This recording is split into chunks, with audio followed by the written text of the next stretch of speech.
Assalamualaikum warahmatullahi wabarakatuh.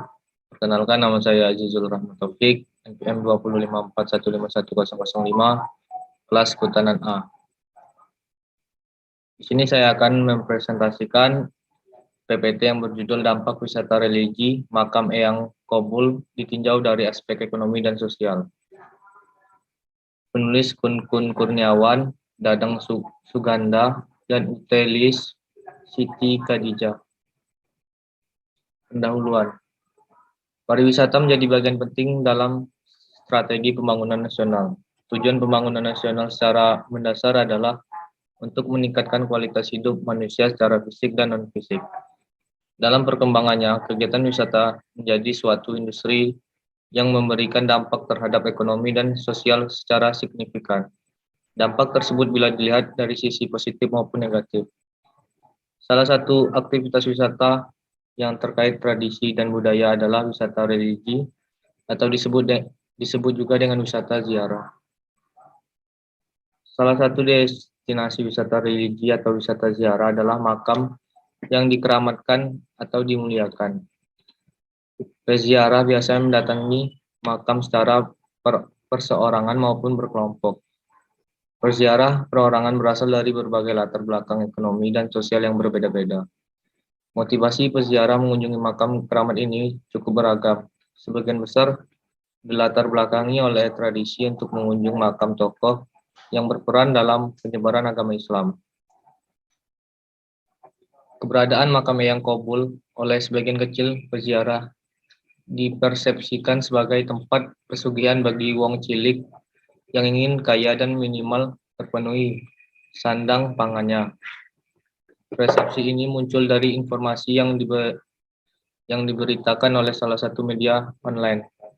Namun di sisi lain, adanya motivasi mencari pesugihan akan mengurangi kesakralan makam Eyang Kobul sebagai wali penyebar agama Islam yang tidak mengajarkan untuk mencari kekayaan atau sekedar memenuhi kebutuhan sandang dan pangannya melalui cara pesugihan. Metode penelitian.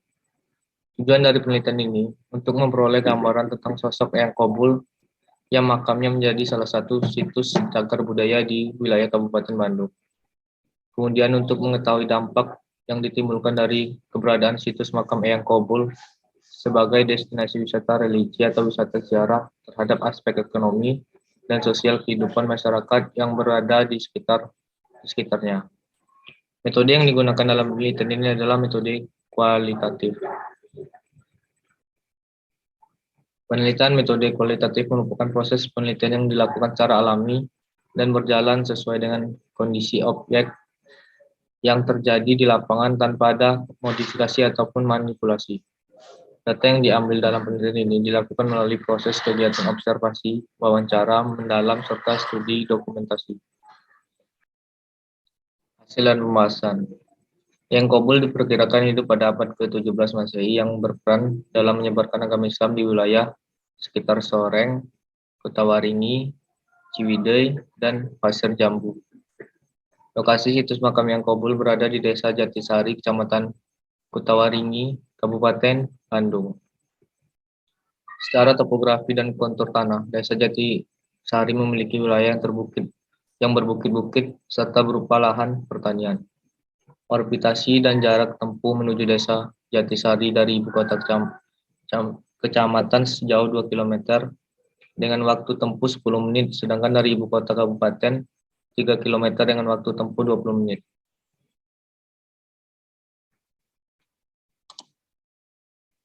Makam Eyang Kobul terletak di sebuah perbukitan yang letaknya tidak jauh dari Gunung Lalakon. Alam pengembangan wisata religi makam Eyang Kobul, aspek aksesibilitas yang kurang memadai ini perlu mendapat perhatian agar dapat menunjang kenyamanan peziarah. Aksesibilitas merupakan salah satu unsur pendukung dalam menunjang kualitas sebuah destinasi. Beberapa fasilitas pendukung lainnya dalam menunjang kegiatan wisata religi sudah tersedia cukup baik.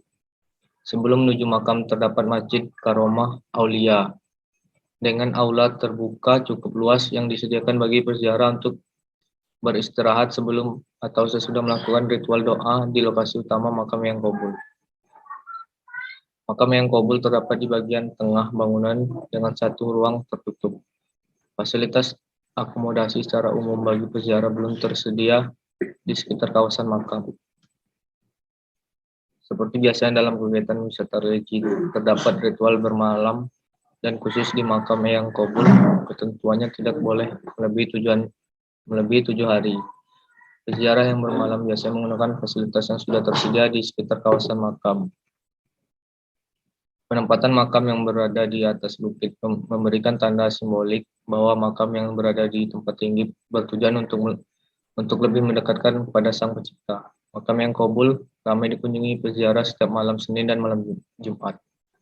Khusus untuk perayaan kegiatan keagamaan tahunan, ramai didatangi peziarah pada saat bertepatan dengan peringatan Maulid Nabi dan Tahun Baru Islam 1 Hijriah.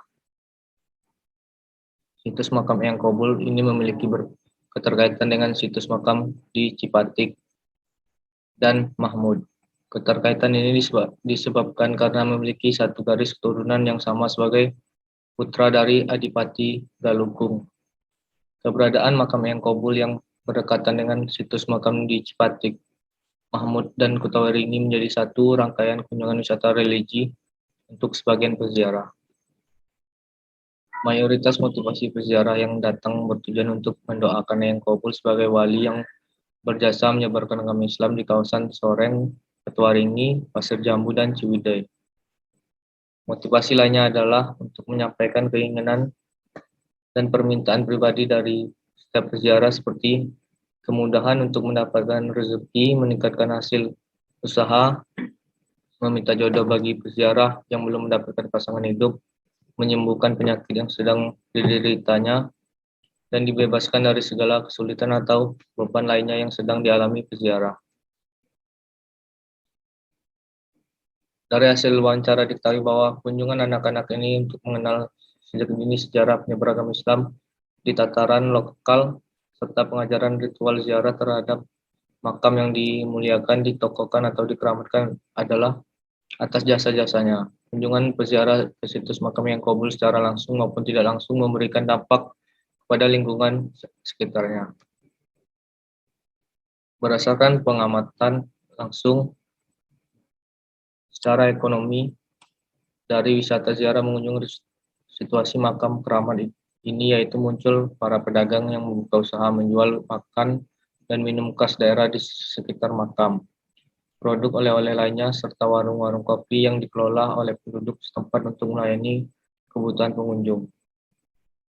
Pihak pengelola kawasan makam Eyang Kobul menyediakan lahan parkir bagi pengunjung dan yang datang menggunakan motor, sedangkan bagi yang pengunjung yang datang menggunakan mobil atau kendaraan besar lainnya, terdapat beberapa lahan parkir yang disediakan oleh pihak di luar pengelola kawasan makam Eyang Kobul.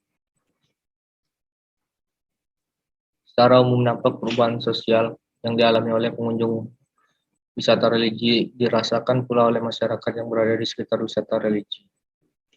Kebiasaan mengunjung destinasi wisata religi makam Eyang Kobul yang terjadi secara turun-menurun membawa perubahan dan memahami maknai alur kehidupan baik secara pribadi maupun kelompok. Selain memberikan dampak positif, keberadaan makam Eyang Kobul masih menyisakan persepsi negatif sebagai tempat pesugihan. Persepsi negatif ini bersumber dari media online bahwa makam Eyang Kobul sebagai tempat mencari pesugihan. Simpulan, keberadaan situs makam Eyang Kobul sebagai destinasi wisata religi di Desa Jatisari, Kecamatan Kutawaringin, Kabupaten Bandung memiliki dampak positif terhadap aktivitas ekonomi dan kehidupan sosial masyarakat di sekitarnya. Tantangan perkembangan situs makam Eyang Kobul di depan adalah bagaimana implementasi prinsip kemandirian juru kunci sebagai pengelola dalam merealisasikan rencana dan program penataan fasilitas yang menunjang daya tarik wisata religi makam Eyang Kobul. Kegiatan dokumentasi dan pendataan jumlah kunjungan peziarah ke makam Eyang Kobul menjadi aspek penting dalam tata kelola destinasi wisata religi yang lebih baik. Pengembangan destinasi wisata religi makam Eyang Kobul salah satunya dapat dilakukan melalui strategi komunikasi yang lebih informatif terkait dengan jejak sejarah tokoh-tokoh penyebar agama Islam di kawasan Kutawiringi dan sekitarnya, serta pemulihan persepsi negatif keberadaan makam yang Qabul sebagai tempat pesugihan. Sekian, terima kasih. Kurang dan lebihnya saya mohon maaf. Saya akhiri. Wassalamualaikum warahmatullahi wabarakatuh.